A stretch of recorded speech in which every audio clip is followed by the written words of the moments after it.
5 myths office executives have about AI tools. 1. AI tools will replace human workers. While AI can automate certain tasks, it is not designed to replace human workers. Instead, it is intended to augment human capabilities and increase efficiency. 2. AI is expensive.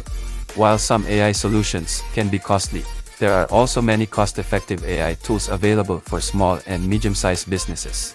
3. AI is only for tech companies.